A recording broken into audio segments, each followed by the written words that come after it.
সুপ্রিয় শিক্ষার্থী, অনলাইন ক্লাসে তোমাদের স্বাগত জানাচ্ছি। আমি জান্নাতুল ফেরদৌস, সহকারী শিক্ষক, Lakers public school and college, Rangamati. বরাবরের মতোই আমি আবার আজকে হাজির হয়েছি তোমাদেরকে তোমাদের বাংলা প্রথম পত্র বইয়ের আনন্দ পাঠ গল্প বই থেকে বিচার নেই গল্পটি নিয়ে আলোচনা করতে, যেটি গত সপ্তাহে আমি করেছি। আজকে যেটি করব সেটি হচ্ছে প্রশ্ন উত্তর নিয়ে আলোচনা। তাহলে তোমরা সবাই প্রস্তুত? আশা করি প্রস্তুত আছো। তোমরা তাহলে খুব মনোযোগ দিয়ে ক্লাসটি দেখো এবং শোনো মিসের কথা যা বলছি। এর আগে আমরা গল্পটি সম্পর্কে আরেকটু পুনরালোচনা করি। সেটি হচ্ছে বিচার নেই গল্পটি। সাধারণত গল্পটি হচ্ছে একটি ছোট্ট একটি বালককে নিয়ে, যাকে পয়সার কারণে মা বাবা বিক্রি করে দিয়েছিল রাজার প্রাণ রক্ষা পাবে সেজন্য। তো ছেলেটি সেই বিচার দেখে হেসেছিল এবং এই হাসির বিষয়টি কিন্তু এখানে মুখ্য বিষয় হয়ে দাঁড়িয়েছে। তাহলে চলো শুরু করি। বহু নির্বাচনী প্রশ্নের দিকে তাকাও। দেখো, বহু নির্বাচনী প্রশ্নে তোমরা বইয়ের দিকে তাকাতে পারো অথবা বোর্ডে তাকাও। কোন দেশের চিকিৎসক ঔষধ তৈরির কথা বললেন? তাই না? আমাদের বইয়ে 4টি অপশন আছে। সেটি কি আছে? কতে আছে গ্রিস, খতে আছে নিজ দেশ, গতে আছে ইরান তুরান, ঘতে আছে কাবুল কান্দাহার। তাহলে অনেক দেশ থেকেই তো চিকিৎসক এসছিল, তাই না? কিন্তু যে চিকিৎসক রাজার ওষুধটা পাওয়া যাবে সেই চিকিৎসকটি হচ্ছে কোত্থেকে? উনি হচ্ছেন গ্রিস দেশের। ঠিক আছে, তাহলে সঠিক উত্তর হচ্ছে গ্রিস। আচ্ছা, 2 নম্বর প্রশ্নটা দেখো, কি দিয়ে তৈরি হবে বাদশার ঔষধ? তাহলে বলো তো। হ্যাঁ, এটি কি দিয়ে হবে? কতে কি আছে দেখো, 4টি অপশন। কতে আছে নারী টেপা দিয়ে, 2 বা খ শরীরের তাপ দিয়ে, গ হচ্ছে ছেলেকে হত্যার মধ্য দিয়ে, না হৃৎপিণ্ড দিয়ে। তাহলে হৃৎপিণ্ডটা কিভাবে পাবে? ছেলেটিকে তো হত্যা করে, তাই না? তো যাই হোক, তাহলে উত্তরটি কিন্তু হচ্ছে হৃৎপিণ্ড দিয়ে। সেজন্য সঠিক উত্তরটা আমরা কি করব? হৃৎপিণ্ডটাই দিব। তাহলে সঠিক উত্তর হচ্ছে হৃৎপিণ্ড দিয়ে, যেটি হচ্ছে ঘ। মিস এখানে ঘটা উল্লেখ করিনি, ঘ হবে এখানে, কেমন? তারপর দেখো 3 নম্বর প্রশ্নের উত্তরে দেখো, চিকিৎসক এলেন ড্যাশ। 1 কি আছে? কাবুল কান্দাহার থেকে, 2 কি আছে? ইরান তুরান থেকে, 3 কি আছে? গ্রিস থেকে। তাহলে নিচের কোনটি সঠিক? তাহলে আমরা কি জানি নিচের কোনটি সঠিক? কতে কি আছে? 1 ও 2, খতে কি আছে? 1 ও 3, গতে কি আছে? 2 ও 3, এবং ঘতে কি আছে? 1, 2 ও 3। আমরা কি জানি? সঠিক উত্তর জানি কাবুল কান্দাহার থেকে এসছিল, ইরান তুরান থেকে এসছিল, গ্রিস থেকে এসছিল। সেজন্য 1, 2 ও 3 হচ্ছে সঠিক উত্তর, যেটি কিনা ঘ নাম্বারে আছে। তাহলে আমরা উত্তর কি লিখব? ঘ 1, 2 ও 3। এতটুকু তো নিশ্চয়ই বুঝতে পেরেছ বহু নির্বাচনী প্রশ্ন উত্তরটা। এখন যেটি আমরা করব সেটি হচ্ছে সৃজনশীল প্রশ্নের প্রশ্নটা কি সেটা আমরা জানবো। এখানে আমি লিখেছি, তোমরা বইও দেখতে পারো। দেখো তোমরা বইয়ের দিকে এবং বোর্ডের দিকেও তাকাও। সরি। তাহলে সৃজনশীল প্রশ্নটা দেখো কি আছে। পাকিস্তানিরা এদেশের সম্পদ লুট করে নিয়েছে। প্রতিবাদ করতে গেলে জেলে ভরেছে, দাবি আদায় করতে গেলে গুলি মেরেছে, আর স্বাধীনতার যুদ্ধ করতে গেলে তাদের অন্যায়ের সহযোগী হয়ে দাঁড়িয়েছে এদেশের কিছু মানুষ আর কিছু বিদেশি রাষ্ট্র। এই ইতিহাস পড়ে রাগে আর ঘৃণায় রি করে ওঠে বিপ্রর শরীর। এটি হচ্ছে উদ্দীপক। ঠিক আছে, এখন দেখো, চলো আমরা এখন উত্তরটিতে চলে যাই। উদ্দীপকটা আমরা পড়ে শেষ করেছি। এখন দেখো প্রশ্নের পর উত্তর জানবো। প্রশ্নটা কি দেখো, বাদশার কর্তব্য কি? এটির জন্য নাম্বার থাকবে কত? 1। তারপর দ্বিতীয় প্রশ্নটি দেখো, খ, ছেলেটি প্রাণ খুলে হাসে কেন? এই প্রশ্নের জন্য তোমাদের নাম্বার থাকবে 2। এবং গ নাম্বারে দেখো, উদ্দীপকের পাকিস্তানিদের আর বিচার নেই গল্পে বাদশার আচরণের মিল কোথায়, ব্যাখ্যা করো। এই ব্যাখ্যা করাটার উপরে তোমার কি থাকবে 3 নাম্বার। এবং 4 নম্বরে দেখো, দ্বীপ্রর বিচার নেই গল্পের ছেলেটির মতো প্রতিবাদী হয়ে উঠতে পারেনি কেন? দ্বীপ্র, এটা হ্যাঁ, এই মন্তব্যের উপরে তোমার মতামত দাও। এটির উপরে নাম্বার কি কত থাকছে? 4। তো আমরা যতটি ক্লাস করেছি মোটামুটি আমাদের একটা অনুমান হয়েছে, তোমরা সেটা জানো। 1 নম্বর প্রশ্নের উত্তরে কি করব, আমরা সংক্ষেপে 1 লাইনেই লিখে দিতে পারি। হ্যাঁ, সেজন্য এটি তোমরা কি নাম্বার পাবে? 1 নাম্বার পাবে। প্রশ্নটা কি ছিল? উদ্দীপকটা আমরা পড়েছি, ওইখান থেকে তোমরা উদ্দীপকের চেয়েও তোমাদের যে গল্পটি আমরা পড়েছি সে গল্পের থেকেই কি করতে পারি, আমরা প্রশ্ন উত্তর 1, 2 দিতে পারি। বাকিগুলো নিজেদের উপর থেকে নিজেরা কি শিখেছো বা কি শিখেছি সেটা জেনে বাকিটুকু লিখতে হবে। দেখো তাহলে প্রশ্নটা কি, দেখো, বাদশার কর্তব্য কি? আমরা তো জানি বাদশা কি করেন। বাদশা সাধারণত ওনার কাজ হচ্ছে প্রজাদের সুখী করা। কীরকম? গরিব দুঃখী কিংবা অত্যাচারিত নিপীড়িত যত রকমের প্রজা আছে তাদেরকে কি করা? সুখী করা বা রক্ষা করা। সবসময় কি একই রকমের হবে নাকি? নিজের মনের একটা ভাব আছে না, তোমরা সেটা প্রকাশ করে দিতে পারো, কোনো অসুবিধা নেই। কেমন? 1 নম্বর প্রশ্নের উত্তর আমরা পেয়ে গেলাম। 2 নম্বরটা দেখো, ছেলেটি প্রাণ খুলে হাসে কেন? এটার জন্য এক কথা বলতে পারে কষ্টেও হাসতে পারে, এটা বলে তোমরা কিন্তু 2 নাম্বার পেতে পারো না। সেজন্য তোমাদেরকে যে উদ্দীপকের অংশটুকু আছে সেটি ভালো করে বুঝে সেখান থেকে তোমরা দিতে পারো। এবং সামারির মধ্যেই সাধারণত উত্তরগুলো তোমাদের যদি ভালোভাবে জানা থাকে তা উত্তর দিতে পারবা। তোমরা উত্তর অনায়াসে সামারি থেকে দিতে পারো। তাহলে দেখো 2 নম্বর প্রশ্নের উত্তরটা আমি বলি কি ছিল। হাসার কারণ হচ্ছে, কে লিখেছেন? আমিরুল ইসলাম রচিত বিচার নেই গল্পে বর্ণিত জগৎ সংসারের তিক্ত বাস্তবতা দেখে ছেলেটি প্রাণ খুলে হাসছিল। তারপর অর্থের বিনিময়ে তার বাবা নিজের ছেলেকে বিক্রি করে দেয়, কাজীর সুবিচার না করে কি করে অন্যায়ভাবে বাদশার পক্ষ নেয় এবং ছেলেটিকে হত্যার হুকুম দেয়। বাদশা নিজের জীবনকে রক্ষা করার জন্য অন্যের জীবনকে হরণ করেন। জগৎ সংসারের এইরূপ খেলা দেখে ছেলেটি হাসছিল। এটি হচ্ছে বইয়ের ভাষা। এবং তোমার যদি মনের মধ্যে তোমার নিজের কোনো থাকে, অভিপ্রায় থাকে, নিজে সুন্দর করে সেই জিনিসটা, এই কথাটাকে তোমরা অন্যভাবেও ঘুরিয়ে লিখতে পারো। কিন্তু আমরা যদি এইটার অর্থটা খুঁজে পাই সেটার জন্য কি হতে 2 নাম্বারটা অনায়াসে তোমরা পেতে পারো। কেমন? তাহলে দেখো গ নাম্বারের উত্তরটা, প্রশ্নটা কি ছিল? হ্যাঁ, উদ্দীপকের পাকিস্তানিদের আর বিচার নেই গল্পে বাদশার আচরণের মিল কোথায়? এটি নিয়ে কি করতে হবে? তোমাদেরকে একটুখানি ব্যাখ্যা করতে হবে।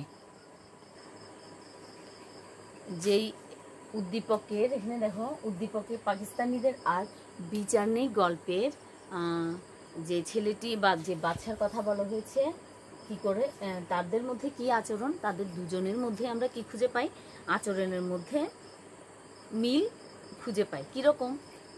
তাহলে রকমটা হচ্ছে এরকম, যখন বাদশাহ হুকুম দেন যাও, বা বাদশার অসুস্থতাকে সুস্থতায় ফিরিয়ে আনার জন্য বাদশাহ যখন বলেন তার উজির নাজিরদেরকে কি করতে, ডাক্তার খুঁজে এনে এবং চিকিৎসার জন্য সুব্যবস্থা করার জন্য, তখন এক চিকিৎসক আসেন যিনি গ্রিস থেকে। আর তার পরামর্শ কী ছিল? তার পরামর্শ ছিল একটি বালক যার হৃৎপিণ্ড দিয়ে কি তৈরি হবে? ঔষধ তৈরি হবে। তার যেমন কথা তেমন কাজ করার জন্য সেই বালক খোঁজার জন্য কি হলো, তার বাবার কাছ থেকে ছেলেটিকে অর্থের বিনিময়ে ক্রয় করে বা কিনে নিয়ে এসেছিল। তাহলে কি করলো বাবা? তাকে বিক্রি করে দিল ছেলেটিকে, তাই না? ছেলেটিকে বিক্রি করে দিল কার কাছে? বাদশার কাছে। কিসের জন্য? বাদশার সুস্থতার জন্য। তখন যখন এই নিয়ে যখন কাজীর দরবারে ছেলেটি আর্জি জানায়, কাজী কি বিচার করে, হ্যাঁ তার বেঁচে থাকার কোনো অর্থ নেই, বাচ্চার বেঁচে থাকার প্রয়োজনীয়তা আছে। তারপর সে এটা বুঝে নিল এবং অবাক হয়ে ভাবলো, কেমন বাবা যার ছেলেকে অর্থের বিনিময়ে বিক্রি করে দিচ্ছে। তখন সে নিজের সেই আস্ফালনটা সৃষ্টিকর্তার কাছে আক্ষেপ করে উপরে আকাশের দিকে তাকিয়ে সে যখন এটি নিয়ে হাসছিল, হ্যাঁ সেটি তো জানো, এটি নিয়ে যখন হাসছিল তখন বাচ্চার চোখে সেটি দৃষ্টিগোচর হয়। এখন দেখো মিলটি কেন বলা হয়, যখন এটা বাচ্চা নিজের সুস্থতার জন্য ছেলেটিকে হত্যা করতে চেয়েছে না, এতে বাচ্চার বিবেকহীন, স্বার্থপর ও পাষাণ্ড মনের প্রকাশ ঘটেছে। তাহলে উদ্দীপকে বর্ণিত বাঙালির উপর এটি হলো বাদশার মিলটি, কেমন। এবং এখন দেখো উদ্দীপকে যে বর্বরতার ইতিহাস দীপ্রর কাছে যেটি খারাপ লেগেছিল, ঘৃণায় রিরি করেছিল, সেটিও বলছি। দেখো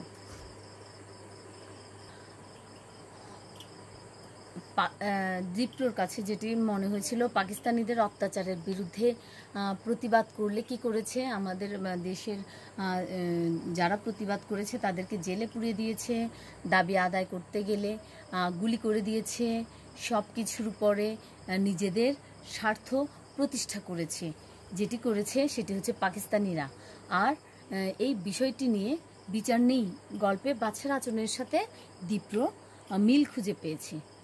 এই হলো তার প্রমাণ। এই জন্য আমরা কি বলবো, এই উদ্দীপকের এই কাহিনীটি লিখে আমরা এটির সাথে মিল লিখে বলে দেব। এই কারণেই বাদশা এবং পাকিস্তানিদের মিল খুঁজে পাওয়া গেছে বা মিল রয়েছে, কেমন। তারপর ঘ নম্বরে কি ছিল, দীপ্রর বিচার নেই। দীপ্র কী করেছে, বিচার নেই গল্পের ছেলেটির মতো প্রতিবাদী হয়ে উঠতে পারেনি। এ মন্তব্যের উপর তোমার মতামতটা, হ্যাঁ তোমাদের কি মনে হচ্ছে, হ্যাঁ দীপ্র কি আসলে পেরেছে এই কাজটি করতে। তাহলে দীপ্রর বিচার নেই গল্পের ছেলেটির মতো প্রতিবাদী হয়ে উঠতে পারেনি মন্তব্যটির সাথে আমিও একমত। তোমরা লিখবে। তারপর কি লিখবে, বিচার নেই গল্পে বাদশা অসুস্থ হলে চিকিৎসক পরামর্শ দেন অল্প বয়স্ক বালকের হৃৎপিণ্ড সংগ্রহ করতে এবং হৃৎপিণ্ড দিয়ে বাদশার ঔষধ তৈরি করতে, তাই না। বাদশা লোকজন টাকার বিনিময়ে একজন পিতার কাছ থেকে যখন এক অল্প বয়স্ক বালক হত্যার উদ্দেশ্যে নিয়ে আসে, তখন ছেলেটি কি করে, ছেলেটি পরিবার, সমাজ এবং দেশের বিচার ব্যবস্থার উপরে অসঙ্গতির বিরুদ্ধে প্রতিবাদ স্বরূপ প্রাণ ভরে হাসতে থাকে। এটি ছিল তার মূলত, এই হাসিটি ছিল, এটি একটি প্রতিবাদের স্বরূপ এবং আকাশের দিকে তাকিয়ে থাকে। তখন কি করে, বাদশা কারণ জানতে চাইলে ছেলেটি বলে, কি বলে, পিতার দায়িত্ব হচ্ছে সন্তানকে রক্ষা করা, কাজের কাজ হচ্ছে সুবিচার করা, আর বাদশার কাজ হচ্ছে গরিব দুঃখী অত্যাচারিত নিপীড়িত প্রজাদের কল্যাণে কাজ করা। আর বাদশা এটি কি করলেন, এই কারণে ছেলেটি দীর্ঘ শ্বাস ছাড়ে এবং উদ্দীপকে দীর্ঘশ্বাস ছাড়ে এবং প্রশ্ন রাখে একটি আকাশের দিকে তাকিয়ে। তারপর উদ্দীপকের যেটি আমরা আসবো এখন, কেন পারেনি সেটি দেখো। উদ্দীপকে পাকিস্তানিরা দীর্ঘ দিন এদেশে শাসন শোষণ করেছেন, অন্যায়ের বিরুদ্ধে কথা বললে হত্যা করেছে লোকজনকে, নিরীহ লোকজনকে। আমরা সেটা স্বাধীনতা যুদ্ধের কাহিনীতে পড়েছি, বিভিন্নভাবে আমরা এটা জানি, হ্যাঁ। তারপর দেখো, আর স্বাধীনতার যুদ্ধ করতে গেলে তাদের পক্ষ নিয়েছে এদেশেরই কিছু বিশ্বাসঘাতক স্বার্থন্বেষী মানুষ, যাদেরকে আমরা রাজাকার বলে জানি এবং ঘৃণায় প্রত্যেকবার তাদেরকে কি করা হয়, ঘৃণা ভরে স্মরণ করা হয়। যখনই কোনো ঘৃণার প্রশ্ন উঠে মনে হয় রাজাকার বলে অনেকে দেখবে বকাঝকাও করে, তাই না, এটি একটা ঘৃণা। তারপর দেখো, তখন ইতিহাস পড়ে দীপ্রর মনে ঘৃণা ভরে যায় বা ঘৃণা ভরে ওঠে।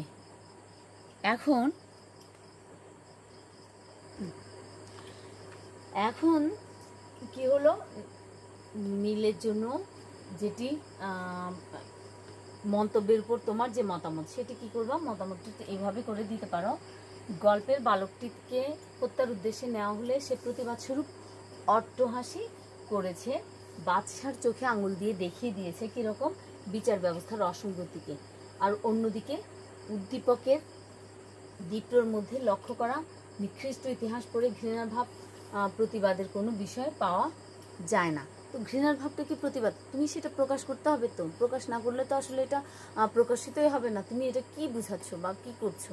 ছেলেটি সেটা করতে পেরেছে, আর দ্বিতীয় সেটা পারেনি, তার মধ্যে সেটা কি হিসেবে এসেছে ঘৃণা হিসেবে এসেছে, তাই না?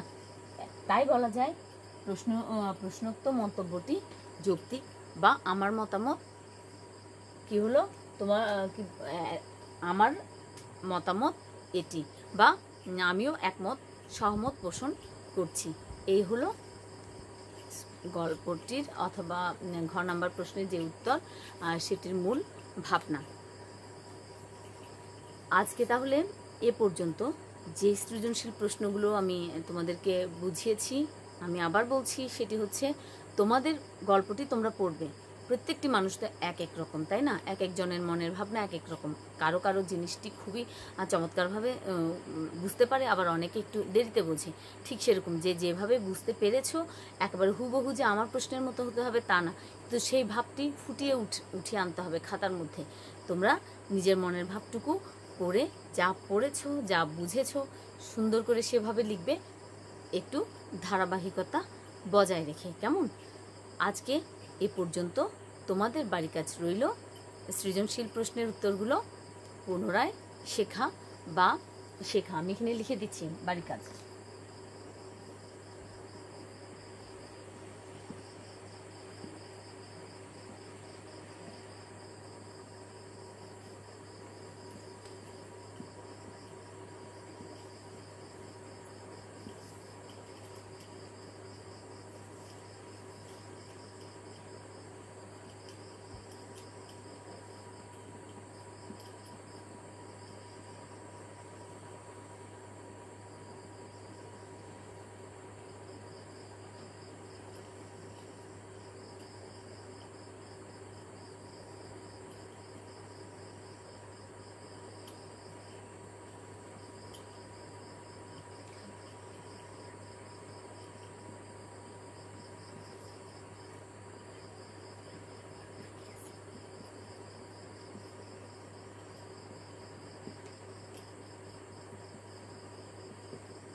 আজকে পর্যন্ত।